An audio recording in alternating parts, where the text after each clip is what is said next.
All right, so anyway, we got all the dishes inside here. We even put in the rag that we wash them with, and this thing from the sink over here. Then we're just gonna close it like that, and now we gotta put the stuff right over here. Oh. So we're gonna use Cascade. What are you saying? I'm gonna use Cascade, Yeah. and we're gonna fill this up, just like that. This is what I need more of. Gotta get it filled.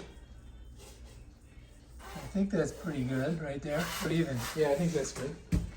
Then we're gonna close this thing here. Actually, I'm gonna do this first. Bam. So turn it on yet. But I think we got this ready to go. And then we're just gonna shut it and start it up. To clear your disposal, Clear your disposal, turn your hot water hot on. water on, so you don't waste the water. The dishwasher is cold, so when you turn it on right away, it's hot. So now it's hot.